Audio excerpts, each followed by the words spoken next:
రాజశేఖర రెడ్డి గారు కరెక్ట్గా ఆకలి అయ్యే టైంకి మైక్ ఇచ్చినారు కాబట్టి ఎక్కువ సమయం తీసుకొని కొద్దిసేపే గౌరవనీయులైన మన శాసనసభ్యులు తమ్ముడు జరిగితే మంచిదిరా మీరు జరిగితే వెనకాలలో కనబడతారు గౌరవ శాసనసభ్యులు ఉత్సాహవంతులు అభివృద్ధి లక్ష్యంగా సంక్షేమమే లక్ష్యంగా ఇప్పటిదాకా తాను శాసనసభ్యుడిగా ఎన్నికైన తర్వాత మరి మల్కాజ్గిరి నియోజకవర్గంలో ఎట్లా వివిధ కార్యక్రమాలు చేశారో చెప్పిన సోదరుడు రాజశేఖర రెడ్డి గారికి గట్టిగా చప్పట్లతో ఒకసారి అభినందనలు చెప్పాలని చెప్పి కోరుతూ గౌరవనీయులు మరి ఈరోజు మన నియోజకవర్గంలో జరుగుతున్న ఈ కార్యక్రమానికి మెంబర్షిప్ మరియు ఎస్ఐఆర్ ఈ రెండు కార్యక్రమాలకి మరి రాష్ట్ర పార్టీ తరపున బాధ్యులుగా ఇన్ఛార్జిగా విచ్చేసిన గౌరవనీయులు మాజీ ఎంబీసీ కార్పొరేషన్ చైర్మన్ సీనియర్ నాయకులు సోదరులు శ్రీ నందికంటి శ్రీధర్ గారికి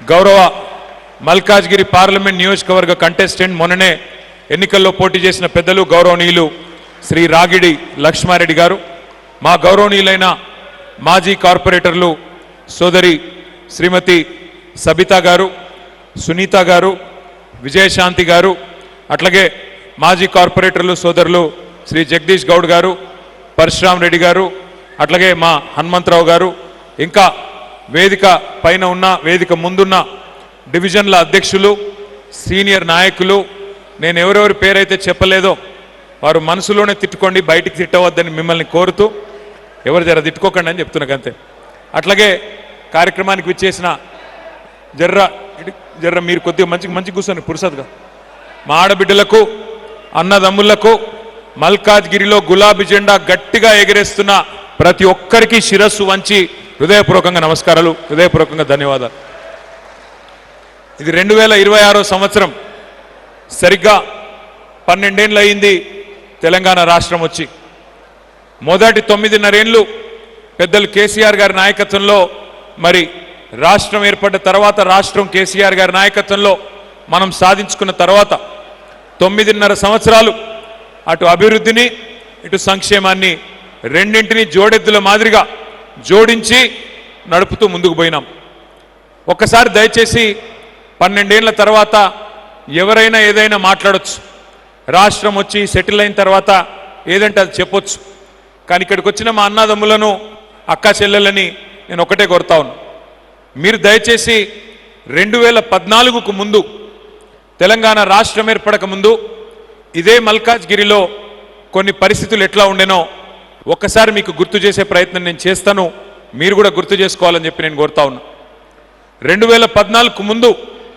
తెలంగాణ ఏర్పడక ముందు పెద్దలు కేసీఆర్ గారు ముఖ్యమంత్రిగా బాధ్యతలు చేపట్టక ముందు ఎండాకాలం వచ్చింది అంటే కరెంటుకు ఎంత కష్టం ఉండే ఒక్కసారి గుర్తు తెచ్చుకోండి ఏ అపార్ట్మెంట్కి పోయినా జనరేటర్ల గబ్బు డీజిల్ గబ్బు జనరేటర్ లేని అపార్ట్మెంట్ లేదు ఏ దుకాణంకు పోయినా ఇన్వర్టర్ లేని దుకాణం లేదు ఆఖరికి ఒక జ్యూస్ సెంటర్కి పోయినా ఇన్వర్టర్ ఉండాల్సిందే ఒక జిరాక్స్ సెంటర్కి పోయినా ఇన్వర్టర్ ఉండాల్సిందే కరెంటే ఉండేది కాదు మధ్యాహ్నం పూట ఎండాకాలం ఒక గంట సేపు పొద్దంతా పనిచేసి ఒక అర్ధగంటనో గంటనో చిన్న నిద్ర తీద్దామంటే పంకా తిరగదు అట్లాంటి పరిస్థితి ఆ రోజు ఉండే ఆఖరికి వారంలో 3 రోజులు పవర్ హాలిడేస్ పరిశ్రమ నడుపుకునే పారిశ్రామికవేత్తలు అందులో పనిచేసే కార్మికులు కనీసం మరి పరిశ్రమ 3 పూటలా నడిస్తే మేము బాగుంటామని చెప్పి వాళ్ళు ఆశించిన వాళ్ళకి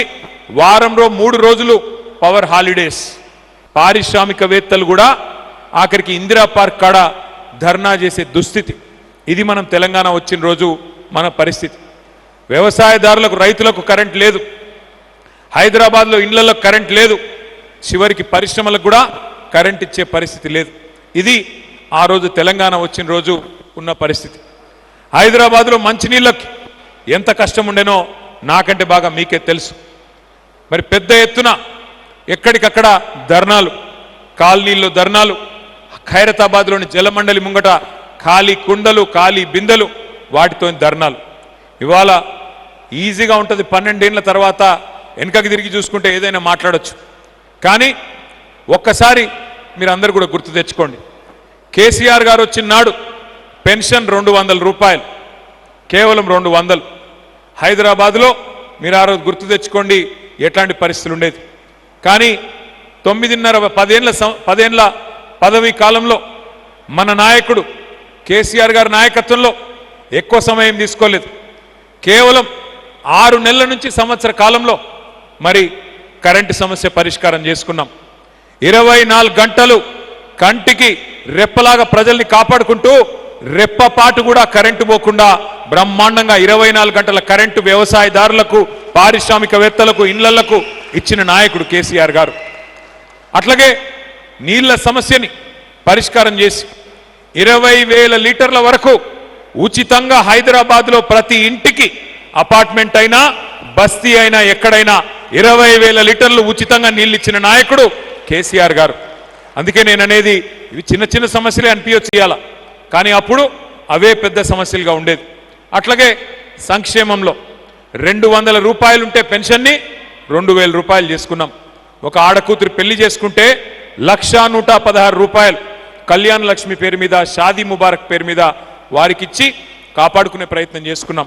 హైదరాబాద్ మహానగరంలో 1 కాదు 2 కాదు 1,00,000 డబుల్ బెడ్రూమ్ ఇండ్లు మనం కట్టుకున్నాం.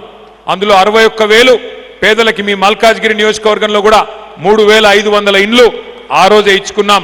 మిగతాయి ఇప్పుడు ఇవ్వాల్సి ఉంది. ఇవంతా ఎందుకు చెప్తా ఉన్నా నేనంటే 10 ఏళ్ల తర్వాత మరి అందుకే హైదరాబాద్లో మీరెవ్వరు కూడా కాంగ్రెస్ పార్టీని, బీజేపీని నమ్మలేదు. ప్రజలు కూడా ఎవరు నమ్మలేదు. హైదరాబాద్ ముందుకు పోవాలి అంటే, తెలంగాణ రాష్ట్రం పురోగమించాలి అంటే కేసీఆర్ గారి నాయకత్వమే కరెక్ట్ అని చెప్పి ఖచ్చితంగా మళ్ళీ మల్కాజ్గిరిలో సోదరుడు మర్రి రాజశేఖర్ రెడ్డి గారిని బ్రహ్మాండమైన మెజారిటీతో మీరు గెలిపించారు. అంతకుముందు కూడా మల్కాజ్గిరిలో గులాబీ జెండాను ఎగిరింది. కానీ అంతకుముందు మనతో ఉన్న నాయకుడు కాంగ్రెస్ పార్టీలో పోయినాడు. పోయి సరే ఇవాళ ఆయన చేస్తున్న పనులు మిమ్మల్ని బెదిరిస్తున్నది మాకన్నీ తెలుసు. నేను మిమ్మల్ని ప్రార్థించేది ఒకటే, ఇప్పుడు ఇవాళ రేపు కాలం ఎట్లా ఉంది, మన పిల్లలు ఎంత హుషారున్నారు మీకు తెలుసు. టీజర్ సినిమా ట్రైలర్ చూడంగానే చెప్తారు సినిమా హిట్ అవుతుందా ఫట్ అవుతుందా. అట్లాంటి కాలం ఇది.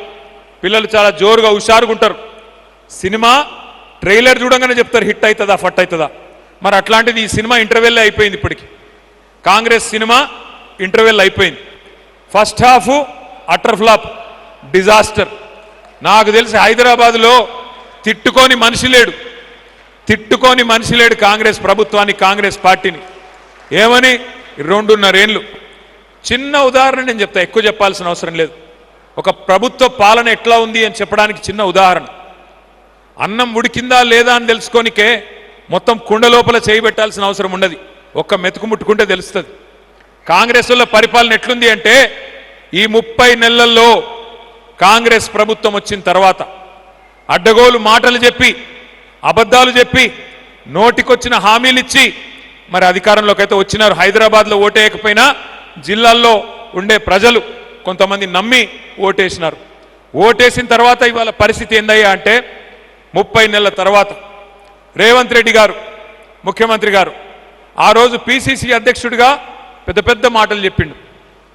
కేసీఆర్ గారు 1,00,000 రూపాయలు ఇస్తే పెళ్లికి నేను తులం బంగారం ఇస్తా. కేసీఆర్ గారు ఇచ్చే డబ్బులు టైంకి వస్తలేవు, మీరు లగ్న పత్రిక పెట్టుకోగానే వెంటనే మీ ఇంటికి తులం బంగారం పంపిస్తా అని పెద్ద పెద్ద మాటలు. రైతులకి 10,000 కేసీఆర్ గారు ఇస్తే నేను 15,000 ఇస్తా. కేసీఆర్ గారు 2,000 పెన్షన్ ఇస్తే నేను 4,000 ఇస్తా. అత్తకి 4,000, కోడలికి 2,500 అని చెప్పి నోటికొచ్చిన మాటలు చెప్పి అడ్డగోలు హామీలు ఇచ్చి 6 గ్యారంటీలు, 420 హామీలు, 13 డిక్లరేషన్లు, చాంతాడంత పుస్తకం రాసి ఒక్కొక్క వర్గాన్ని బుట్టలో వేసుకొని మొత్తానికి గద్దెకెక్కిండు ముఖ్యమంత్రి గారు. ఇంకా మీకు గుర్తుండాలా, వాళ్ళ పార్టీ నాయకులు గ్యారంటీ కార్డులు కొట్టించింది. గ్యారంటీ కార్డులు ఏమన్నారు, మీకు 100 రోజుల్లోనే 100 दिनों में हर कुछ कर देंगे, आपके लिए हर चीज कर देंगे. 100 రోజుల్లోనే అన్ని ఇస్తాం. 100 రోజుల్లోనే 4,000 పెన్షన్ ఇస్తాం. 100 రోజుల్లోనే తులం బంగారం ఇస్తాం. విద్యార్థులకి 5 లక్షల భరోసా కార్డు ఇస్తాం. 100 రోజుల్లోనే రైతులకు రైతు భరోసా ఇస్తాం. 100 రోజుల్లోనే అన్నీ అయిపోతాయి. ఆ డిప్యూటీ సీఎం గారు ఉన్నారు ఇప్పుడు, బట్టి విక్రమార్క గారు. ఆయన అయితే ఏం చెప్పిండు, ఈ కార్డు చాలా విలువైన కార్డు, దీన్ని భద్రంగా పెట్టుకోండి, దాచిపెట్టుకోండి, 100 రోజులు పట్టుకోండి, తర్వాత మా నాయకులు మా కార్యకర్తలు వచ్చి మీకు ఒక్కొక్కరికి చెప్పిన ప్రతి హామీ 100 రోజుల్లోనే చేసే బాధ్యత మాది అని చెప్పి ఆ రోజు ఛాతీ గుద్దుకొని మరీ చెప్పినారు. మరి అడిగినాం మనం, అయ్యా విక్రమార్క గారు, అయ్యా రేవంత్ రెడ్డి గారు, అయ్యా కాంగ్రెస్ నాయకులారా, 100 రోజులు కాదు 900 రోజులు అయింది స్వామి, ఏమైంది మరి మీరిచ్చిన హామీలేవి, 420 హామీలు ఇస్తిరి ఏవి అంటే, మొన్న ఈ మధ్యన ముఖ్యమంత్రి గారు చాలా విచిత్రంగా మాట్లాడుతున్నాడు. కొత్తగా మొన్న ఆదిలాబాద్ పోయి అక్కడ స్పీచ్ ఇస్తున్నాడు ముఖ్యమంత్రి గారు. ఏం చెప్తున్నాడు, 100 రోజుల్లోనే చేస్తామని చెప్పినాం కరెక్టే, కానీ 100 రోజుల్లోనే ఎంత కండలు తిరిగిన వస్తాదైనా, ఎంత కండలు తిరిగిన పైల్వానైనా పిల్లల్ని ఉట్టిస్తాడా? మనకు తెలియదట. ఎంత కండలు తిరిగిన వస్తాదు పైల్వాను 100 రోజుల్లోనే పిల్లలు ఉట్టిస్తాడా అని ముఖ్యమంత్రి గారు చెప్తున్నాడు.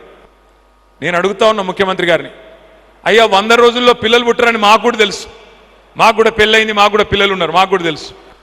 కానీ నేను అడుగుతున్నా రేవంత్ రెడ్డి గారు, 100 రోజుల్లో పిల్లలు పుట్టలేదు ఓకే, 3 నెలల్లో పుట్టలేదు ఓకే, కానీ 30 నెలల్లో కూడా పుట్టకపోతే మరి ఏమని విలువాలి నిన్ను? నేను అడుగుతున్నా. 3 నెలల్లో పుట్టారు ఓకే, నో ప్రాబ్లం, 30 నెలల్లో పుట్టలే మరి ఏమనాలి నిన్ను? నేను ఏమని అన్నాం అనుకో, ఆయన కోపం వస్తుంది. కోపం వస్తే ఏమవుతుంది? ఇక అడ్డమైన తిట్లు తిడతాడు. ఏమంటాడు, ఏమైందా రేవంత్ రెడ్డి గారు, మరి మహిళలకి నెలకు 2500 ఇస్తానో కదా, ఏడబోయింది అంటే నీ లాగులో తొండలు ఇడిచిపెడతా. ఏమైనా మరి 10,000 15,000 చేస్తా అంటివి కదా, ఏమంటే నీ గుడ్లు వీకి గోటీలాడతా. ఏమైనా మహిళలకు 2500 ఇస్తా అంటివి కదా అంటే నీ పేగులది, నీ మెడలు తీసి, నీ పేగులు తీసిన మెడలు వేసుకుంటా. ఈ పేగులు మెడలు వేసుకునేది నాకు అర్థం కాదు. ముఖ్యమంత్రి మనం బోటి కొట్టేటోనివా, ముఖ్యమంత్రివా, ఏమిడిది నువ్వు? గింత అన్యాయం ఉంటుంది అంటే ఏందంటే, ఆయనకు పరిపాలన చేతనైతలేదు, నడుపు వస్తలేదు. నడపనికి రాక వెనకటికి ఎవడో ముఖం బాగాలేకపోతే అద్దం బల్ల కొట్టుకుండంట. ముఖం బాగాలేకపోతే ముఖం మంచిగా చేసుకోవాలి, కానీ అద్దం బల్ల కొడితే ముఖం మంచిగా అవుతుందా? కాదు. కానీ రేవంత్ రెడ్డి గారు ఏమనుకుంటున్నారు, కేసీఆర్ని తిడితే చాలు, కేసీఆర్ని తిట్టుకుంటే తిరిగితే చాలు. కేసీఆర్ అప్పులపాలు చేసిండు, అప్పులపాలు చేసేసిండు కేసీఆర్ మొత్తం. అందుకే నేనేం చేస్తలేను. నేను అడుగుతా ఉన్నా, ఒక్కసారి మిమ్మల్ని ఆలోచించమని కోరుతా ఉన్నా. మీరు 10 మందికి చెప్పేటోళ్ళు కాబట్టి రేపు మళ్ళీ మల్కాజ్గిరిలో గులాబీ జెండా ఎగిరే విధంగా చూసుకునేటోళ్ళు కాబట్టి మీరు అర్థం చేసుకుంటే 10 మందికి తెలుస్తుంది కాబట్టే నేను మీకు ప్రార్థన చేస్తా ఉన్నా. 1 నిమిషం ఆలోచించండి. సరే రేవంత్ రెడ్డి గారు చెప్పింది నిజమే అని 1 నిమిషం అనుకుందాం. కేసీఆర్ గారు అప్పులు చేసిండు అంటుండు.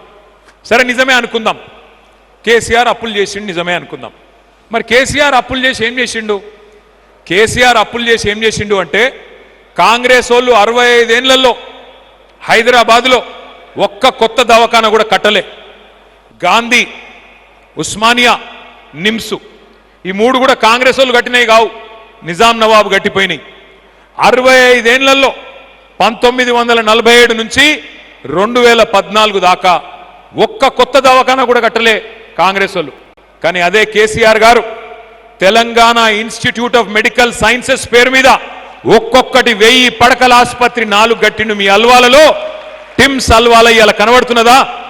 ఒక రాజసౌధాన్ని, ఒక ప్యాలెస్ ను తలపించే విధంగా కనబడ్డదా లేదా? మీకు చూసిండ్రా లేదా? కట్టింది మనం, పెయింటింగ్లు వేస్తున్నది వాళ్ళు. ఎట్లయిపోయిందంటే రేవంత్ రెడ్డి గారి కథ, ఆయన జేబుల కత్తెర పెట్టుకొని తిరుగుతున్నాడు. ఎక్కడ మనం కట్టిన ఫ్లైఓవర్ ఉంటే అక్కడ పోయి రిబ్బన్ కట్ చేస్తాడు, ఎక్కడ మనం కట్టిన బిల్డింగ్ ఉంటే అక్కడ పోయి రిబ్బన్ కట్ చేస్తాడు. ఆయన పాపం ఇక కత్తెర పెట్టుకొని జేబులో బిజీగా తిరుగుతూ ఉన్నాడు. ఏమనంటే రంగులు ఊసుడు, రంగులు మార్చుడు. మనం కట్టిన డబుల్ బెడ్రూమ్ ఇండ్లు ఉన్నాయి, వాటికి పోయి రిబ్బన్ కట్ చేస్తాడు, నేనే కట్టినా అంటాడు. అట్లా ఉన్నది కథ.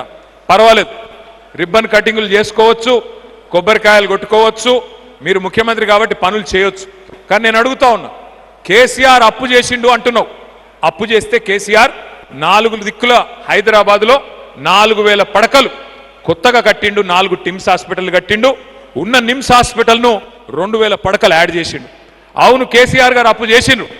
మీరు మాకు కరెంటు సమస్య ఇడిచిపెట్టిపోతే 1,00,000 కోట్లు ఖర్చు పెట్టి కరెంటు సమస్యను శాశ్వతంగా మన పిల్లలకు వాళ్ళ పిల్లలకు తెలియకుండా చేసిండు కేసీఆర్.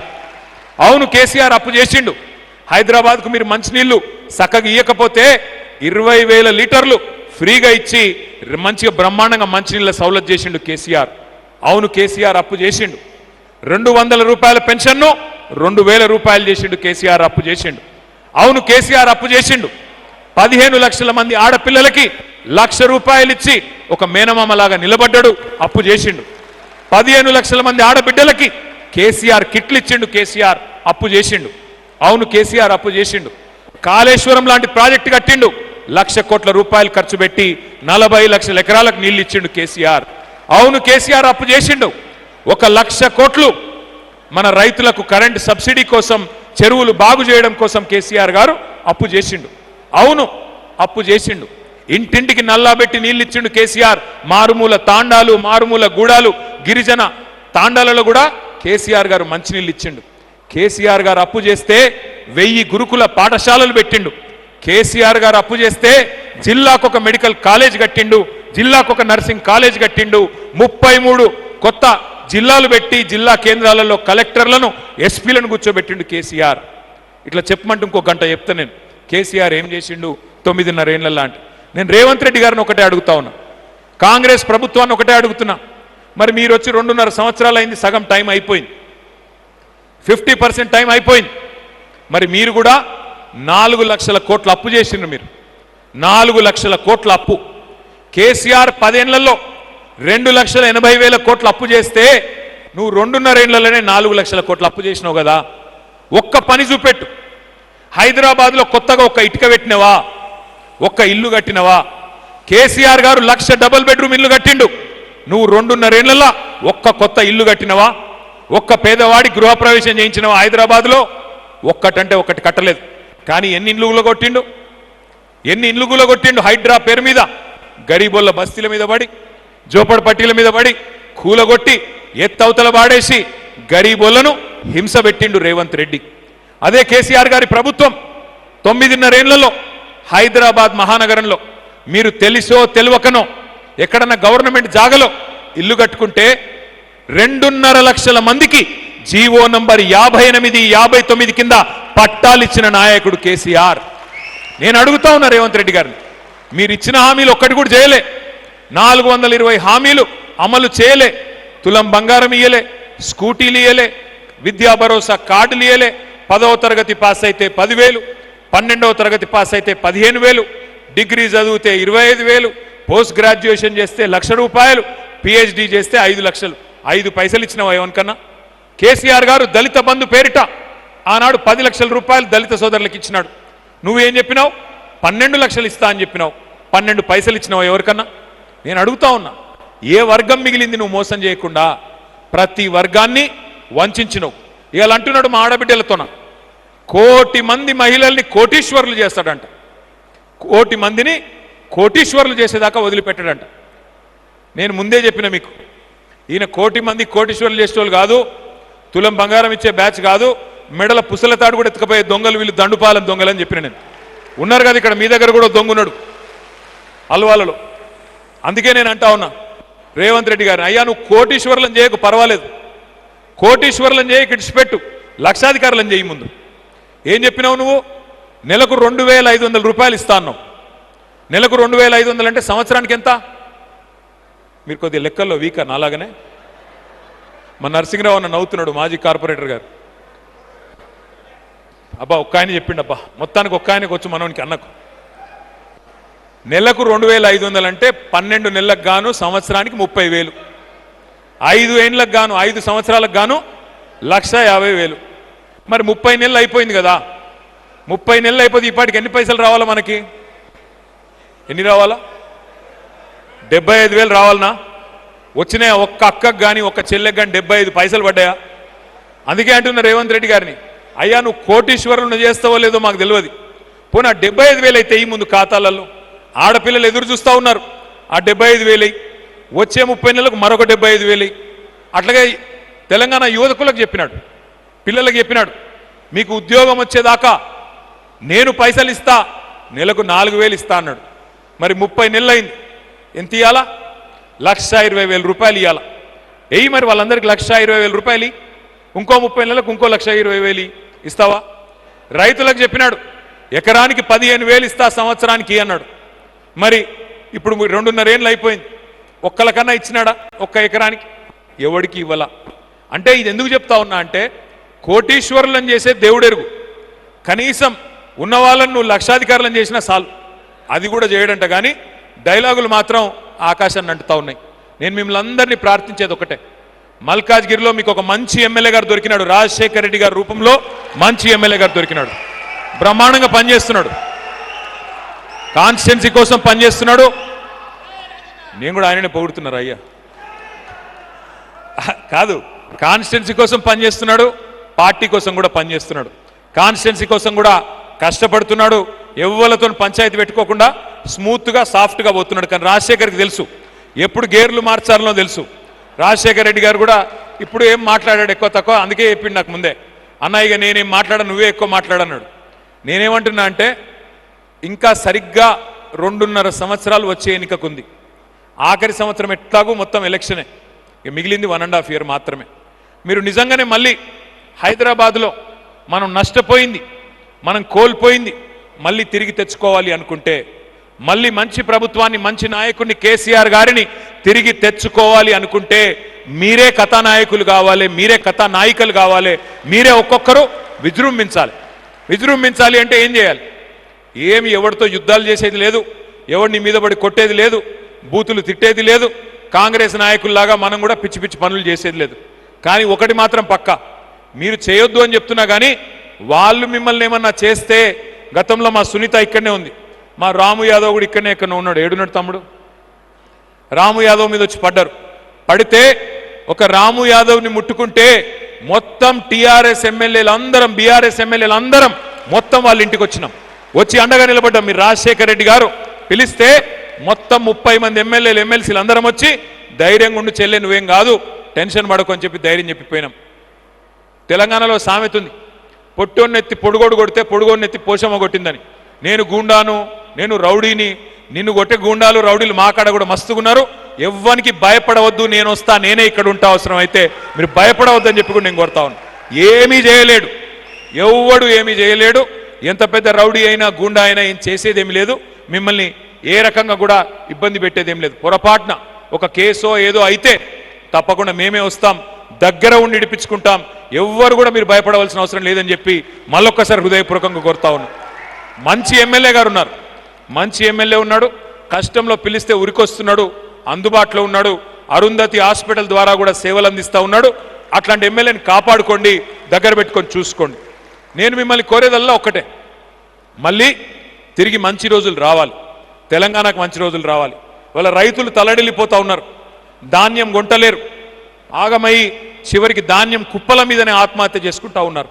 నాకైతే సంపూర్ణంగా విశ్వాసం ఉంది, ఎందుకంటే అప్పుడప్పుడు నిజంగా కూడా చీకటిని చూస్తేనే వెలుగు విలువ కూడా తెలుస్తుంది, గాడిదని చూస్తేనే గుర్రం విలువ కూడా తెలుస్తుంది. కాబట్టి ఈ 5 ఏళ్ళు మన మంచి కోసమే వచ్చింది, ఎందుకంటే ప్రజలకు కూడా తెలవాలి ఎవరు ఏంది ఏమనుకున్నారు. లేకపోతే కొంతమంది మాట్లాడినారు, ఏమైనా కేసీఆర్ ఇంట్లోకెళ్ళి ఇస్తుండా, ఎవరు ఇయ్యరు నాయన ఇంట్లోకెళ్ళి, ఎవరు ఇంటెనక పొలం అమ్మియ్యరు, ఇంట్లోకెళ్ళి ఇయ్యరు. ఎవరైనా సరే ప్రజల సొమ్ముకు ధర్మకర్తలం, ఎవరైనా కలిసి పనిచేయాల్సిందే, ప్రజల కోసం పనిచేయాల్సిందే. కానీ ఇవాళ రైతులకు ధాన్యం సంచులు మాత్రం లేవు, ధాన్యం కొనుగోలు చేయడానికి సంచులు లేవు, ప్రభుత్వానికి చేతులు రావడం లేదు, సంచులన్నీ ఢిల్లీకి పోతున్నాయి. ఇక ఢిల్లీకి ఏడికి పోతున్నాయి నాకంటే బాగా మీకు తెలుసు. రైతు బంధు బంద్ అయింది, రాహుల్ బంధు మాత్రం బ్రహ్మాండంగా నడుస్తున్నది. రాహుల్ బంధు పథకం రైతులకేమో ఖాతాలో డబ్బులు పడతలేవు, రాహుల్ గాంధీ గారి ఖాతాలో మాత్రం టింగ్ టింగ్ టింగ్ అనుకుంటే డబ్బులు బ్రహ్మాండంగా పడుతున్నాయి. ఎందుకంటే అట్లా నడుస్తున్నది ఇవాళ ప్రభుత్వం. గూండాగిరి, దౌర్జన్యాలు, కబ్జాలు, భూములు, సెటిల్మెంట్లు నడుపుతున్నది ప్రభుత్వం కాదు, ఒక మాఫియా నడుపుతా ఉన్నాడు రేవంత్ రెడ్డి. ఆ మాఫియాలో ఒక పిల్ల నాయకుడు ఇక్కడ మీ దగ్గర కూడా ఇక్కడ ఒకడు ఉన్నాడు. అందుకే నేను అనేది, ఎవరికి భయపడే అవసరం లేదు, తప్పకుండా గట్టిగా నిలబడదాం, గట్టిగా కొట్లాడదాం. అవసరమైతే ఈ సమిష్టి బలం చూసిన తర్వాత ఎవరైనా సరే తప్పకుండా మళ్ళీ మీకు భయపడవలసిన పరిస్థితి వస్తుంది. ఇప్పుడు మనం చేయాల్సిన రెండే రెండు పనులు. మరి రాజశేఖర రెడ్డి గారి నాయకత్వంలో మీరు మీ మల్కాజ్గిరి నియోజకవర్గంలో మీకు ఎన్నికల అబ్జర్వర్గా ఇన్ఛార్జ్గా శ్రీధర్ గారిని పార్టీ నియమించింది. వారు వీరు ఇద్దరు కలిసి మీకు దిశానిర్దేశం చేస్తారు 2 విషయాల్లో. నేను కూడా ఇప్పుడు మీకు ఒక 4 విషయాలు ఈ ఎస్ఐఆర్ అనే కార్యక్రమం గురించి మీకు చెప్పడానికి ప్రత్యేకంగా ఇక్కడ దాకా నేను వచ్చాను. ఎస్ఐఆర్, ఈ ఎస్ఐఆర్ అంటే ఏంటిది? ఈ నెల 25 తారీఖు చాలు అవుతుంది ఎస్ఐఆర్. ఎస్ఐఆర్ అంటే స్పెషల్ ఇంటెన్సివ్ రివిజన్. దీనిలో పెద్ద కన్ఫ్యూజ్ అయ్యేది ఏం లేదు. ఇదేదో ఆంగ్ల పదం కాబట్టి, ఇంగ్లీష్ పదం కాబట్టి కన్ఫ్యూజ్ అయ్యేది ఏం లేదు. ఎస్ఐఆర్ అంటే ఏంటి అంటే మనకి ఓటర్ లిస్ట్ ఉంటుంది. ఆ ఓటర్ లిస్ట్ని జల్లెడబట్టే కార్యక్రమమే ఎస్ఐఆర్. 18 ఏళ్ళు నిండిన వాళ్ళు ఎవరైనా ఉంటే, 18 ఇయర్స్ నిండిన వాళ్ళు ఉంటే వాళ్ళని కొత్తగా చేర్పించడం, చనిపోయిన వాళ్ళు ఎవరైనా ఉంటే వాళ్ళ ఓటు తీయించడం, అట్లాగే ఎవరైనా మల్కాజ్గిరి నుంచి వేరే కాడికి షిఫ్ట్ అయినారనుకో వాళ్ళ ఓటు తీసేయడం, ఎవరైనా వేరే ఊరు నుంచి మల్కాజ్గిరికి వస్తే వాళ్ళ ఓటు ఇక్కడ రాయించడం. ఈ 4 పనులు ఉంటాయి. కాకపోతే ఎందుకు జాగ్రత్త తీసుకోవాలి?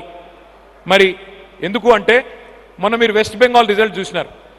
వెస్ట్ బెంగాల్లో మమతా బెనర్జీ గారు ఓడిపోయారు, అక్కడ బీజేపీ గెలిచింది. మరి పశ్చిమ బెంగాల్లో 95 లక్షల ఓట్లు తీసేసినారు ఓటర్ లిస్టులో. 95 లక్షల ఓట్లు, వాళ్ళు ఓడిపోయింది 42 లక్షల ఓట్లతో.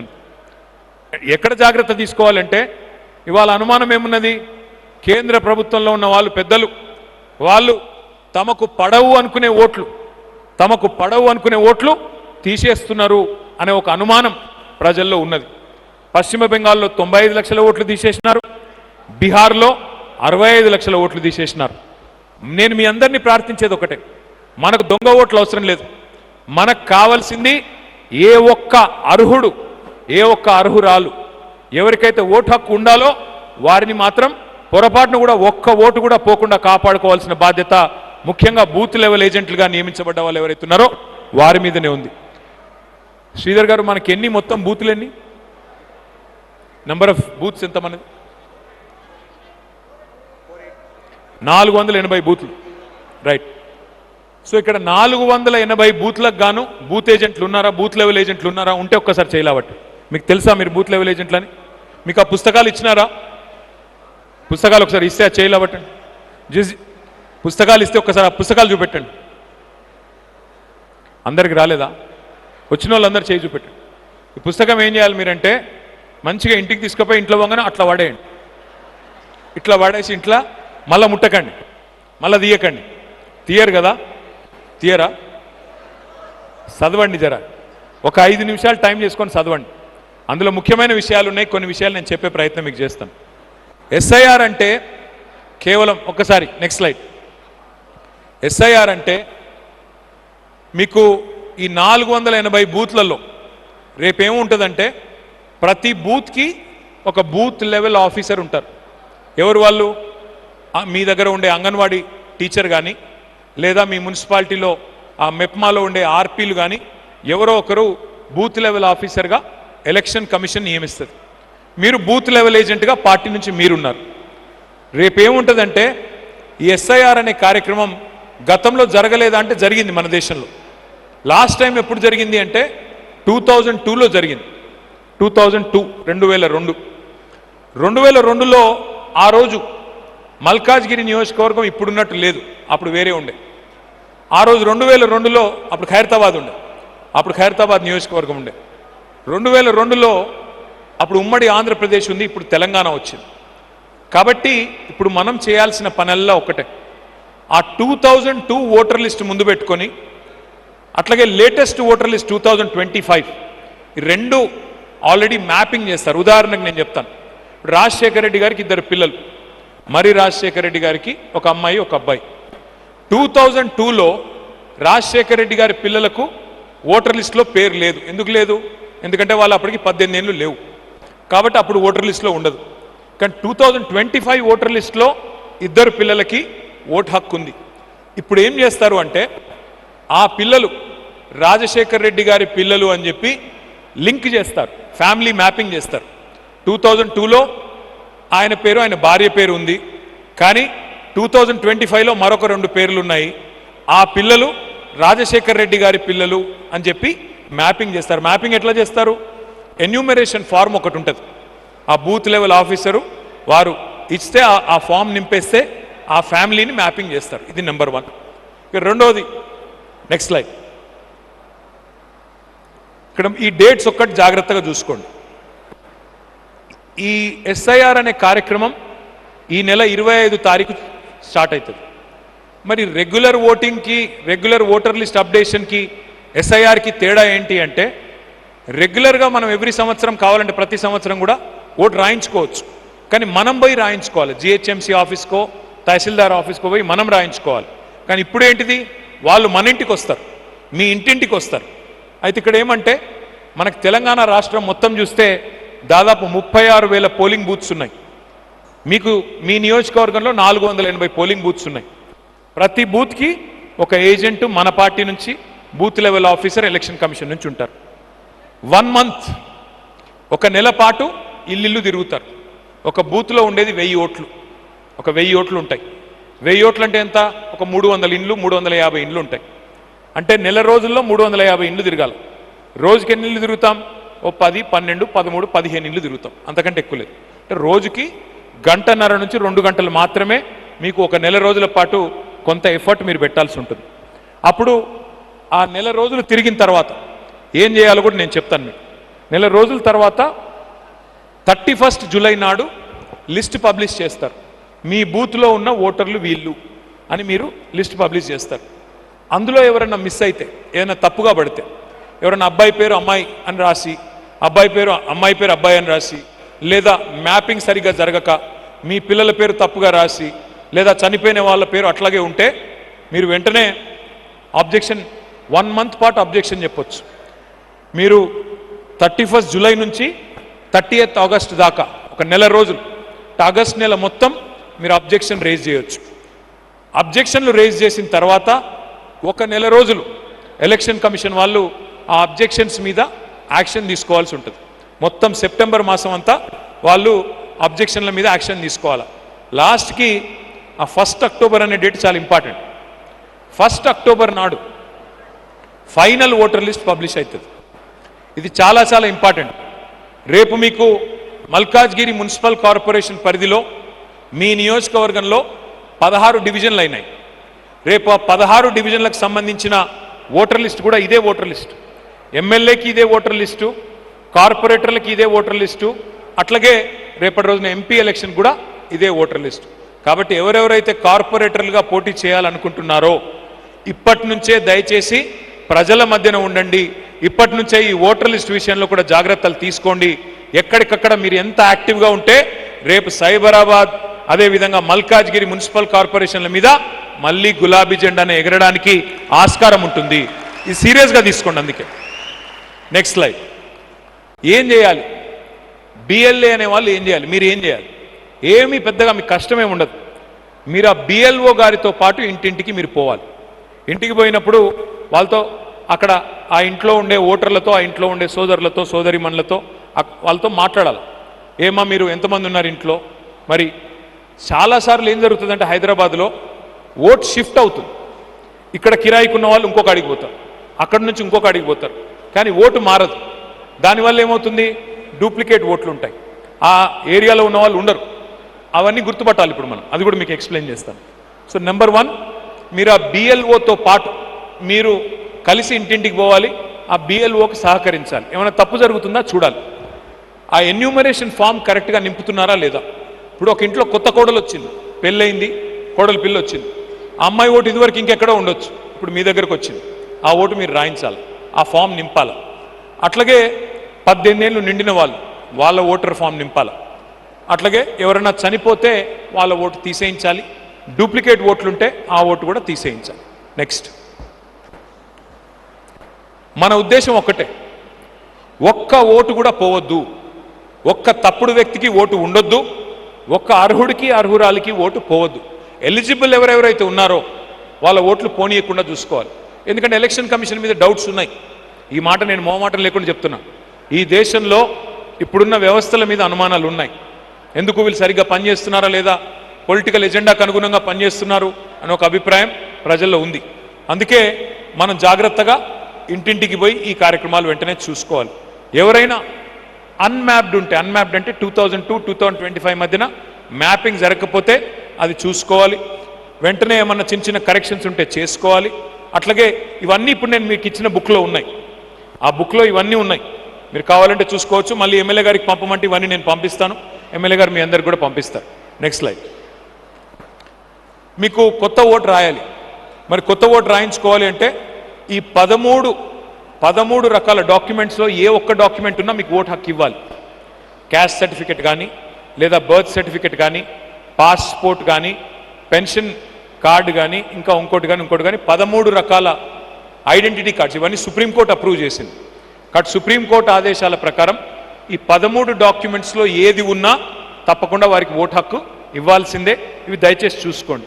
ముఖ్యంగా కాలనీస్, గేటెడ్ కమ్యూనిటీస్, అపార్ట్మెంట్స్, తప్పకుండా అసోసియేషన్స్ ఉన్నాయి, వాళ్ళకు నా రిక్వెస్ట్, వాళ్ళు కూడా దయచేసి జాగ్రత్తగా చూసుకొని ఎవరైతే మిస్ అవుతున్నారో వెంటనే మీరు కంప్లైంట్ చేసినట్టయితే వాళ్ళని కూడా యాడ్ చేసుకోవచ్చు. నెక్స్ట్, ఇక్కడ ఒక చాలా ఇంపార్టెంట్ స్లైడ్, ఇది ఒక్కసారి దయచేసి జాగ్రత్తగా చూడండి, మనసు పెట్టి వినండి.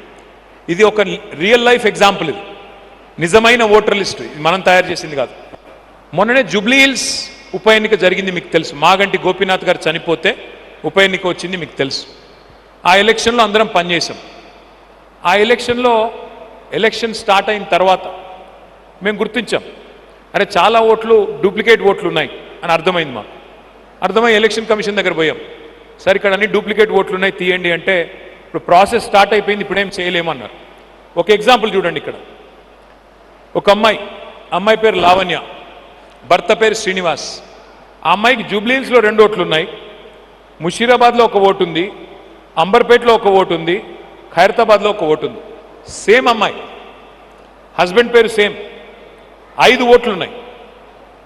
మరి ఇప్పుడు ఆ అమ్మాయికి ఎస్ఐఆర్ తర్వాత ఒకటే ఓటు మిగులుతుంది, 4 పోవాలి.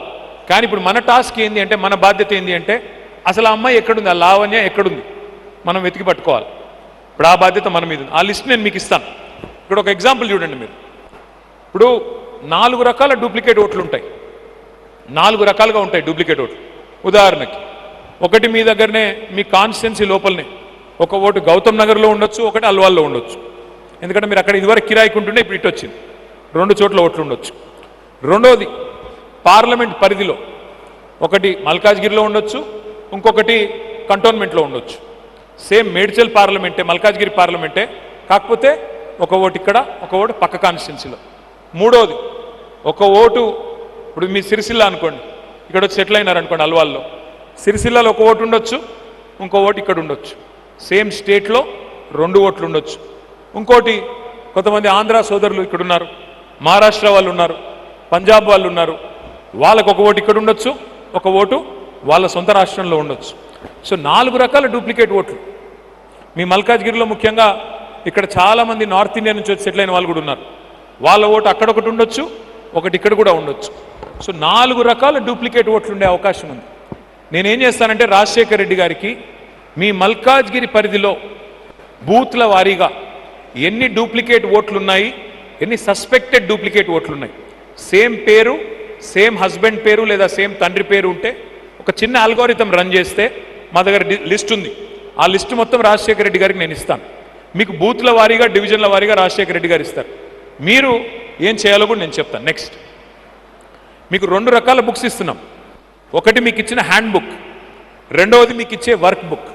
హ్యాండ్ బుక్ ఇప్పుడు మీ చేతుల్లో ఉంది, అందులో మొత్తం డీటెయిల్స్ ఉన్నాయి. Next, work book. నెక్స్ట్ ఇది వర్క్ బుక్. వర్క్ బుక్ అంటే ఏంటంటే, ఒక్కొక్క బూత్లో 1000 ఓట్స్ ఉన్నాయి. ఆ 1000 ఓట్లకు కూడా మీకు ఇట్లాగా లిస్ట్ ఇస్తాం.